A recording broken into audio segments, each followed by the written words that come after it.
Bismillahirrahmanirrahim. Assalamualaikum warahmatullahi wabarakatuh. Perkenalkan, nama saya Dwi Wahyu Permatasari, NIM A4 2018 0027 dari kelas 6A, Prodi Pendidikan Biologi. Pada kesempatan kali ini, saya akan menyampaikan 3 topik dari evolusi. Untuk topik yang pertama adalah mengapa kita sebagai seorang muslim itu tetap perlu belajar evolusi. Jadi alasan yang pertama adalah bahwa seorang muslim itu memiliki kewajiban untuk menuntut ilmu. Sudah disebutkan di beberapa hadis dan ada juga yang disebutkan di dalam Al-Quran bahwa memang seorang muslim itu diwajibkan untuk menuntut ilmu sebanyak-banyaknya.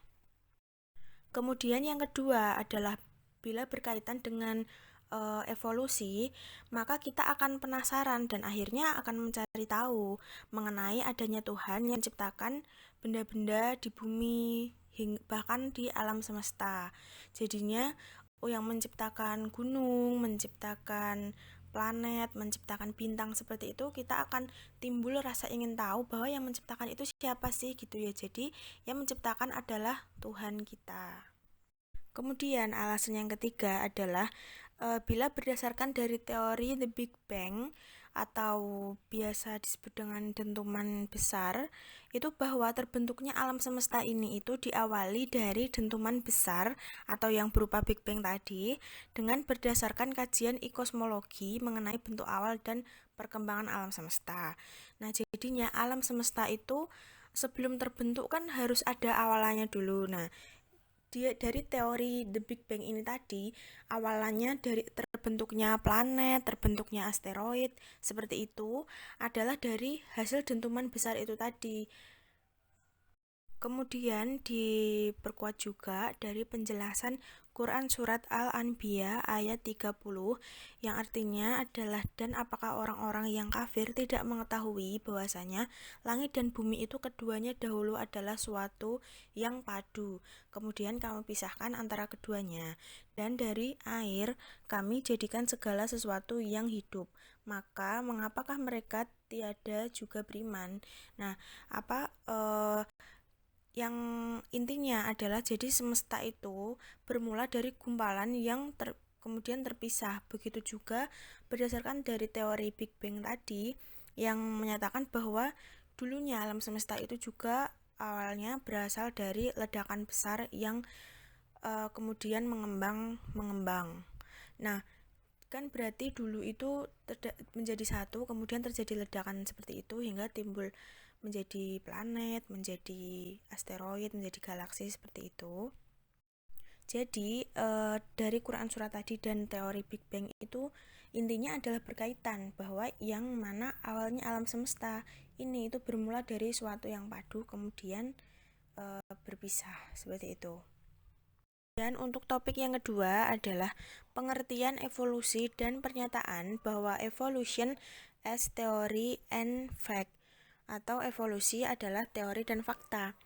Untuk pengertian dari evolusi itu sendiri adalah evolusi adalah perubahan struktur tubuh makhluk hidup yang berlangsung secara perlahan-lahan dalam waktu yang sangat lama. Jadi evolusi itu intinya adalah perubahan gitu. Jadi evolusi, perubahan, berevolusi, berubah seperti itu ya. Untuk contohnya dapat dilihat pada gambar yang sebelah kiri itu adalah evolusi dari manusia. Jadi manusia pada zaman dahulu menurut teori evolusi itu manusia zaman dahulu adalah struktur tubuhnya tidak seperti manusia pada zaman modern seperti sekarang, tapi yaitu dapat dilihat berdasarkan gambar tersebut. Dan jangka waktu dalam berevolusi itu seperti yang dikatakan tadi bahwa membutuhkan waktu yang sangat lama. Jadinya dari zaman dahulu hingga zaman sekarang itu kan waktunya sangat lama.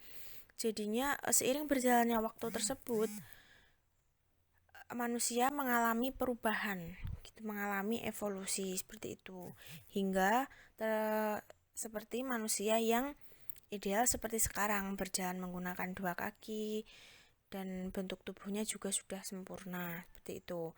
Dan untuk gambar di sebelah kanan itu adalah gambar burung.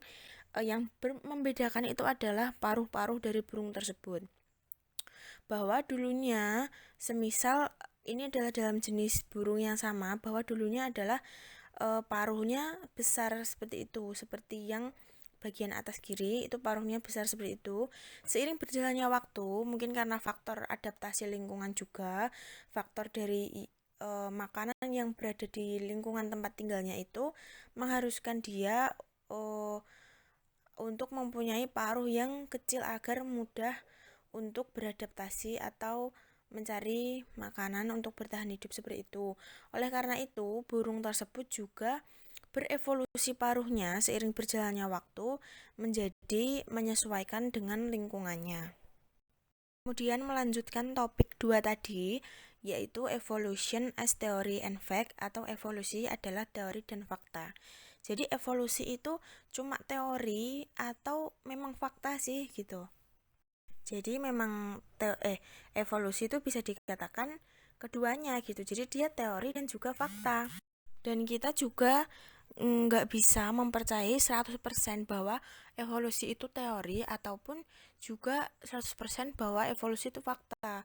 Jadi dalam menerima pengetahuan informasi mengenai evolusi itu juga harus dipilah-pilah mana yang merupakan teori, mana juga yang merupakan fakta. Nah, jadi untuk memilah-milah hal tersebut, bila dikatakan evolusi itu adalah sebuah teori, itu bila berkaitan dengan mekanisme atau prosesnya gitu, proses dari evolusi tersebut. Misalnya contohnya adalah seperti pada gambar sebelumnya tadi, bahwa paruh burung tadi itu kan berbeda. Nah, itu mengatakan bahwa teorinya mengatakan bahwa burung tersebut paruhnya itu berbeda karena mengalami evolusi adaptasi dari perubahan makanannya gitu. Nah, itu juga bisa dikatakan sebagai teori. Dan dikatakan teori-teori tadi itu hanyalah sebuah perkiraan gitu. Gimana bisa terjadi hal tersebut gitu. Jadinya ya belum bisa dibenarkan 100%. Maka disebut evolusi sebagai teori itu seperti itu tadi. Kemudian adalah bila evolusi kita lihat sebagai fakta, itu benar adanya juga. Karena memang makhluk hidup itu dari zaman dahulu sampai zaman sekarang itu kan mengalami perubahan seperti pada slide-slide sebelumnya yang saya jelaskan contohnya itu tadi. Maka memang perubahan itu merupakan nyata gitu. Dia memang berubah. Nah, hal tersebut baru dikatakan evolusi itu sebagai fakta gitu. Karena memang ada bukti-buktinya seperti foto-foto tadi. Pada zaman dahulu itu seperti itu. Jadi dan pada zaman sekarang itu berubah menjadi seperti ini. Dia berevolusi, berubah gitu. Tapi kalau ditanya gimana berubahnya, gimana prosesnya, itu nanti evolusi tergolong sebagai teori, bukan fakta. Jadi fakta itu hanya bukti-buktinya gitu. Jadi bukti-bukti yang ada. Kurang lebih seperti itu. Yang terakhir adalah topik yang ketiga, yaitu mekanisme utama dari evolusi. Ada 5, yaitu ada mutasi, rekombinasi gen, gene flow, genetic drift atau penyimpangan genetik, dan seleksi alam. Untuk yang pertama, yaitu ada mutasi. Mutasi ini adalah perubahan sequence DNA baik dari tingkat kromosom maupun gen. Nah, mutasi ini itu biasa dipahami dengan perubahan urutan 1 atau 2 pasang basa DNA yang menyusun gen tersebut. Contohnya adalah ada suatu kepik gitu yang berwarna hijau, populasi kepik yang berwarna hijau. Nah, tapi pada suatu saat dari kepik-kepik berwarna hijau itu tadi menghasilkan keturunan kepik yang berwarna coklat. Nah, kemudian kepik yang berwarna coklat ini bereproduksi dengan kepik yang berwarna hijau di populasi tersebut, maka menghasilkan gen yang berbeda. Yang awalnya bila kepik hijau dengan kepik hijau menghasilkan gen yang keempat-empatnya adalah warna hijau, kemudian datanglah kepik yang coklat tadi, itu akhirnya menghasilkan DNA yang ada yang coklat, ada yang hijau. Nah, nanti bila ada kepik yang berwarna coklat lagi, keturunan kepik yang berwarna coklat tadi bereproduksi dengan kepik yang berwarna coklat awal tadi, maka keturunannya adalah coklat semua.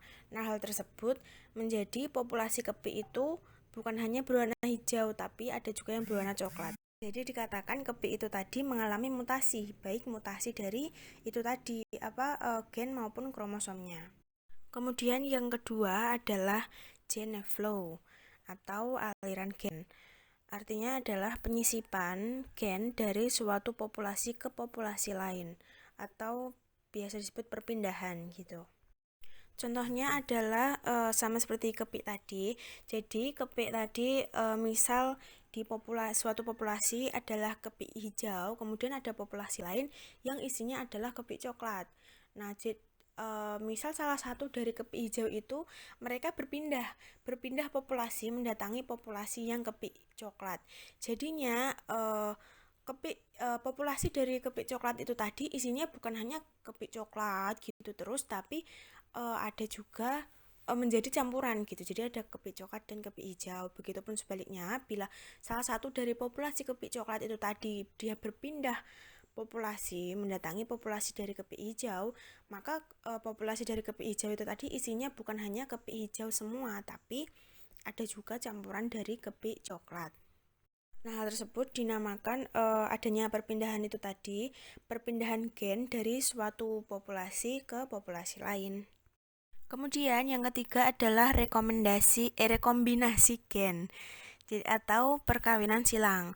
Jadi ini artinya adalah pembentukan susunan gen baru dengan jalan pemindahan segmen DNA dari satu sel ke sel yang lain.